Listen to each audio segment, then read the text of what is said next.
Okay.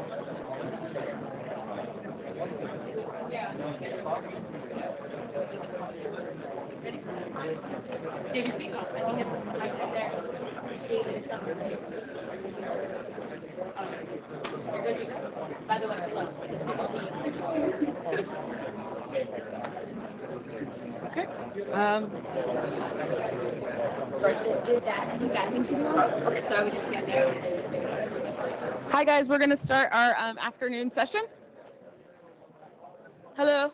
Hi guys. Happy Friday. We're going to start our afternoon session. So for our first talk, I want to introduce Mike Schnieders. Thank you. Can everybody hear me okay? I too would like to thank the organizers, having been in their shoes a few times. I know it's a lot of work, and so I appreciate everything you guys have done. And having been to this meeting for a while, normally the very impressive work by Schrodinger doesn't really impact me because I haven't really been focused on polymorphs and solubility. But I've learned that maybe the response when you are starting to compete with Schrodinger a little bit is to change your title. So instead of so I changed one slide. But so I'm funded academically, and I think my job is to hopefully come up with some tricks that actually Schrodinger finds useful. So some of the things I'm going to talk about today may even benefit you guys. So I'm going to talk about an alchemified polymorph pipeline. And this is all work that's being done by Aaron Nestler in my lab. And we'll start by talking a little bit about model selection. Jay Ponder alluded yesterday to the fact that I was going to try to be diplomatic about this. I hope you guys recorded Jay's talk because he called me diplomatic, and I want to make sure that's recorded. I don't know if he's ever said that before. So just kind of an overview of how we've been thinking about this problem. This just shows a very simple thermodynamic cycle for vacuum to solvated phase. These calculations have been done a long time and are done really well. It's a huge database, a free-solve database of target data. And we've been kind of thinking about how to really efficiently go after these other legs. So in particular, sublimation deposition, so growing a whole crystal, starting from vacuum. And then also simulate solubility directly with a single simulation. And so I kind of got interested in this many years ago, and most simulation programs do a really good job of simulating a supercell. So if you have a small crystal, you can create replicates of it. But just for some of the most efficient pathways, maybe you'd only want to use a unit cell or an asymmetric unit. And so for many years, Tinker has been able to simulate small unit cells. I spent some time understanding Axel Brunger's CNS, and it incorporates support for symmetry operators. Actually, Tinker doesn't have symmetry operators, and CNS doesn't support small cells. So I kind of combine the ideas. And so if we're simulating in the asymmetric unit or unit cell, we kind of use our own code. We have a plugin to use OpenMM for larger systems. So when we can, we use OpenMM for P1 systems. Our code is available at ffx.biochem.uio.edu. So everything I talk about today is already publicly available. And so one question we're interested in is just how accurate are force fields and machine learning potentials for relative polymorph stabilities. And one question would be, do we want to use relative polymorph stabilities or DFT energies to fit force fields too? Maybe we do, maybe we don't. But I got interested in this, and there's a nice recent data set from Gregory Barron of 6 different polymorph sets. So I'm showing the different organic chemistries here so you can kind of get a feel for them. There's some aromatic groups, some halogens, got some sulfur there. And you can see that the molecules are shown in different conformations. So there are differences between your polymorphs in terms of intramolecular energetics, but also intermolecular energetics.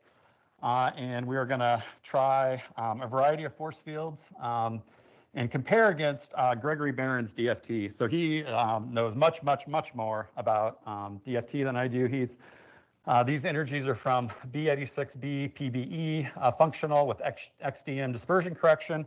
But then he goes on and computes 1 and 2 body corrections via coupled cluster, single doubles, perturbative triples at the complete basis set limit. And so you can see Baron et al. For more details of that. So that's a place to start to compare against force fields. Now here's the place where, after some conversations with Jay, I was trying to figure out how to be diplomatic about this. So, depending on your favorite force field, whether it's OPLSAA, open force field amoeba, or also Ani2X, I certainly had some hypotheses for which force fields might perform the best. It turns out, at least for this pretty small data set, the mean unsigned error for all 4 models is between 2.5 and 3 kcals per mole. Maybe that's 3x more than the 1 kcal we've been seeing for binding affinities. And the models exhibit similar MUEs. And so I kind of de-identified the force fields. There are certain molecules where each force field does really well and certain molecules where the force field struggles. I'll try to correspond with the different force field developers privately to see if we're using the force field correctly, try to understand where the outliers come from. But the bigger picture question is, do we want to incorporate some crystal lattice energies into force fields? Okay, so the next thing we've been doing for a while, but we're getting more efficient and more talented at it, I think, which is polymorph search using an absolute alchemical NPT MD method. And so let me go through how we do this. So we're going to run a separate simulation for every space group we care about. There are 230 space groups, but most pharmaceutical compounds crystallize in 10 or 20 different space groups are the usual suspects.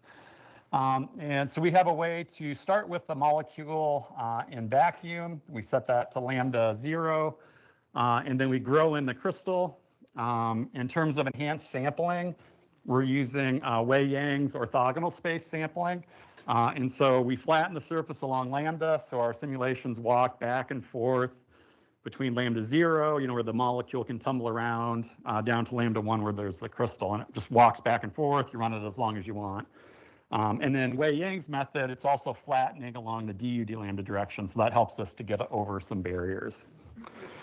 And so this is being used now in a few Japanese pharmaceutical companies. So this is some work that was actually done at Mitsubishi Tanabe Pharma. None of this work was produced by me, so this is somebody in another country on another computer system using our software.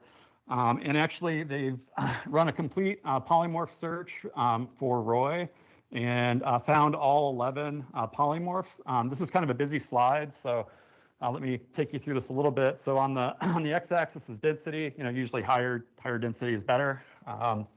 And then relative lattice energy is on the y-axis. So the relative lattice energies here, that's not force field. That's taking conformations from the classical simulation and then optimizing with quantum espresso with the DFT method. So these are relative DFT energies.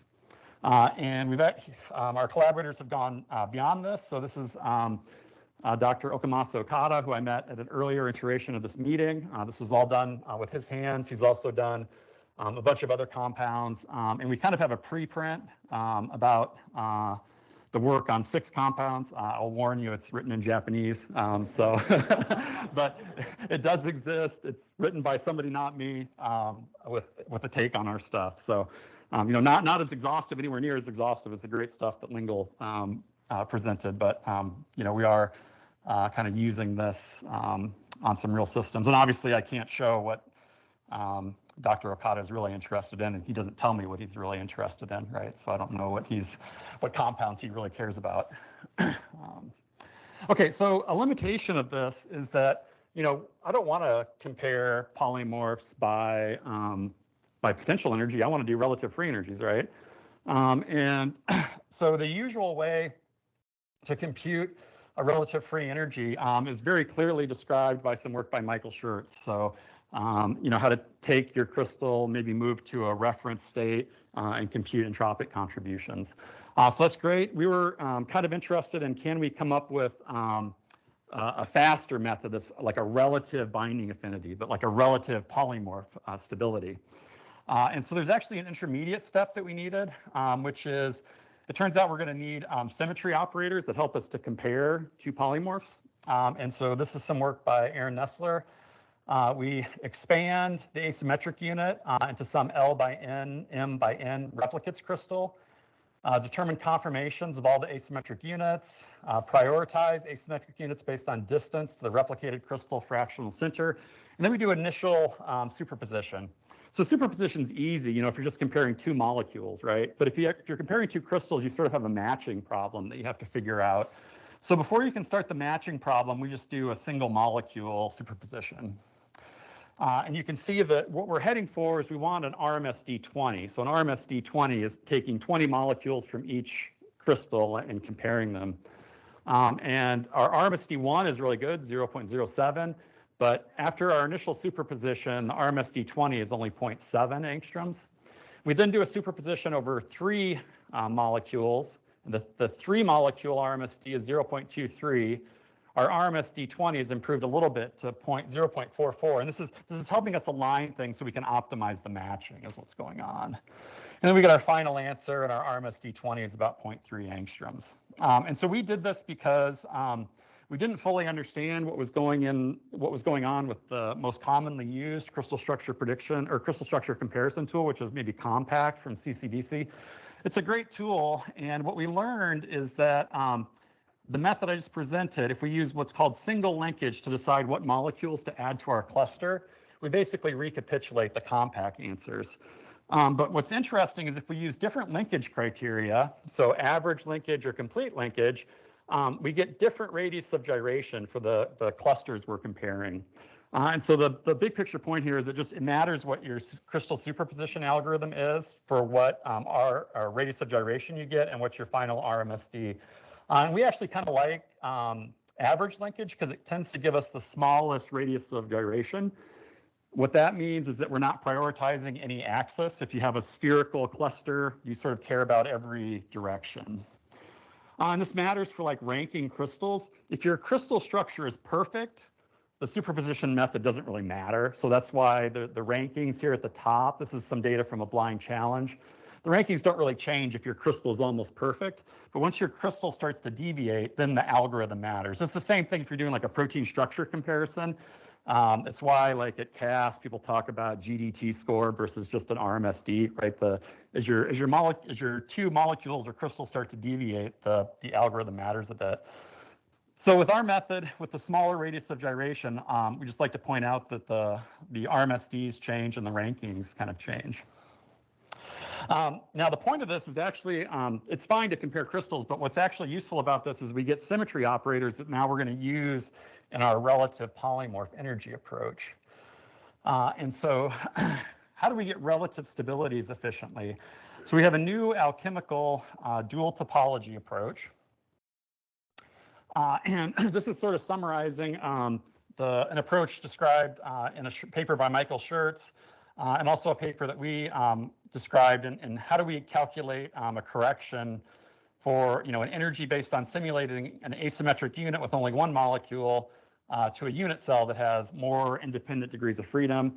The same idea could be used to calculate the entropic change in going from an asymmetric unit to like a replicated unit cell. And the key idea here is you have to add a bunch of restraints and go through some intermediate. And so there's a variety of ways to add harmonic restraints. You can do it to each molecule or to each atom, and then you turn off intermolecular interactions to reach a reference state or an Einstein crystal state. In order to rank all these polymorphs, we've got maybe 1,000 polymorphs that we want to rank, and how do we do it really efficiently? So we didn't really want to do a bunch of absolute calculations. So the restraints are kind of cumbersome, and we're kind of doing 2 absolute calculations instead of 1 relative calculation. So we're trying to find a more, a simpler way, work smarter, not harder way to do this. So we've set up a dual topology approach. So here's polymorph A. It has coordinates x and energy u of a of x, and we're going to parameterize by lambda. And then we have some polymorph B. It's in a different space group, or not. It could be the same space group. And it has energy u of b. And the key idea here is we're going to take a symmetry operator that we determined via superposition in the previous step of the talk, and we're going to generate from polymorph A the coordinates of polymorph B. Now, it could be that for this ring, you probably have perfect overlap. of the coordinates. Apply the symmetry operator and you have almost perfect overlap. You could have some conformational differences between the ends. In that case, we can define alchemical atoms, so we have separate degrees of freedom at both ends if we'd like.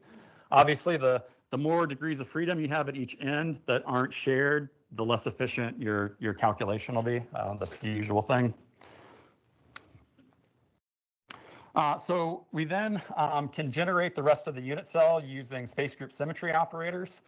Our method is general, like if you would like to do this on a unit cell or a replicated unit cell, you just have to have more symmetry operators to apply to map the molecules to each other. So we want to calculate a delta delta G from A to B. We set up a standard kind of lambda mixing approach, dual topology approach, and sample that. So just here's some representative energies. So here is a quantum mechanical energy. This is Gregory Barron's best estimate for this system. Obviously, this is a potential energy.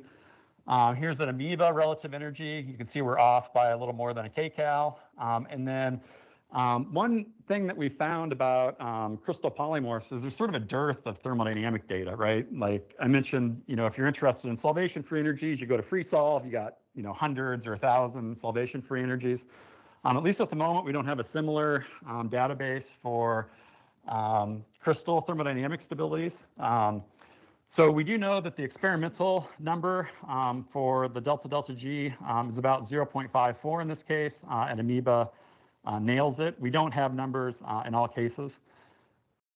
So here is simply applying this method to all 6 polymorphs that I sort of led off the talk with. So it's general. We can apply it to lots of different chemistries. And the only thing I'd like to point out is, okay, so the relative potential energies are on the x-axis and the relative free energies are on the y-axis.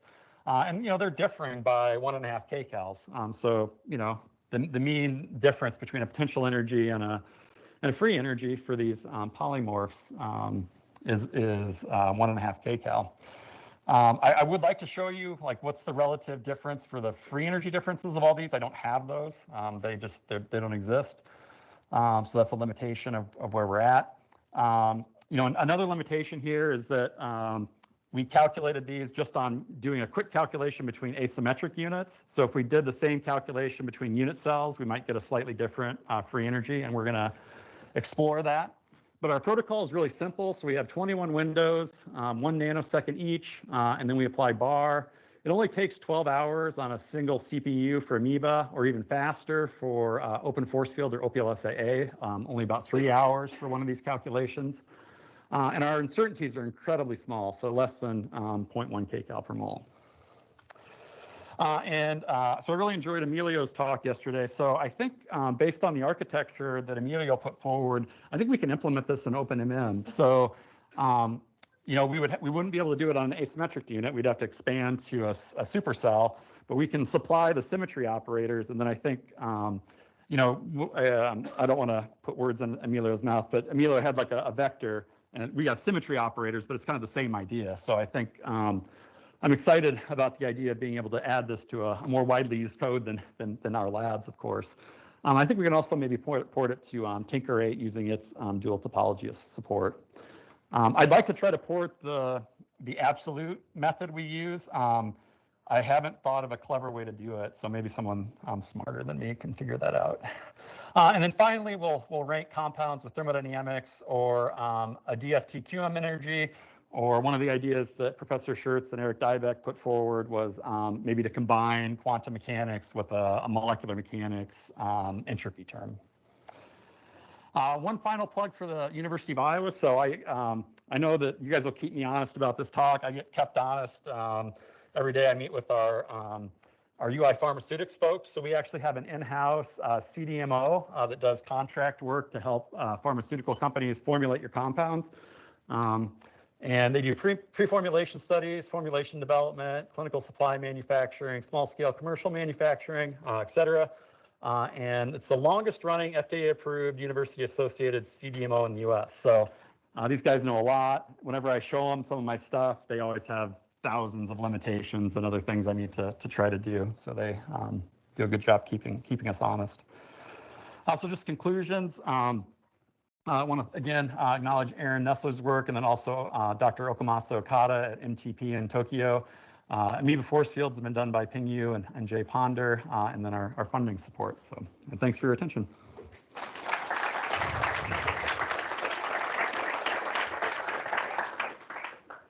So we'll open up for questions.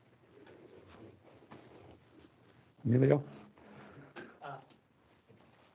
So in addition to map one form to another, you mentioned the signature operator, but isn't there also the size of the unit cell? In other words, you have to, is density another parameter?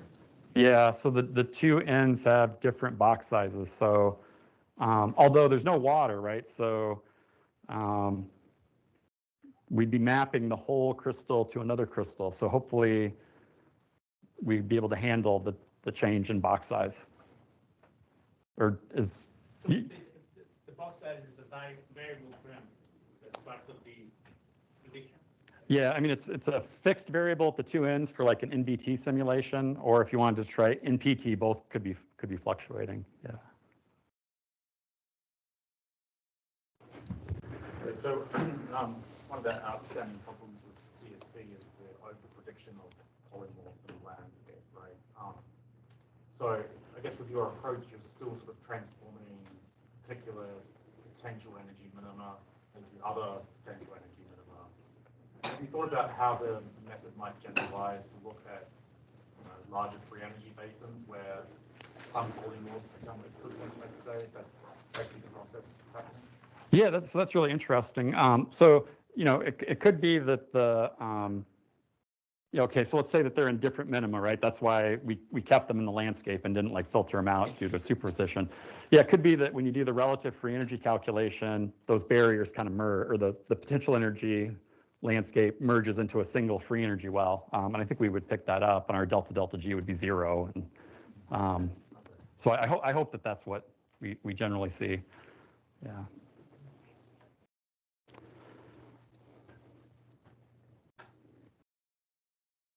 Sorry. No. Any more questions? Are there any ways you can sneak kinetics out of this? Or? Yeah, so that's a great question. So we try really hard to avoid the kinetics. Yeah, the place where we thought about kinetics the most is like dissolution, because obviously solubility, it's not really an equilibrium when you're taking a tablet. It's how fast does it dissolve? But yeah, we don't have any ideas on that yet. Part of the entropy term would be like internal degrees of freedom vibrating, but the other one would be the unit cell, the size of the unit cell. So, normal NPT allows us to adjust the size of the box, but then there's like, do you think you're capturing all the entropy that's related to basically fluctuating within the unit cell? Are you capturing that? Yeah, that's a great question. So the way I think about that is that, like, let's say that we're doing 1,000 of these relative free energy calculations, or maybe 10,000.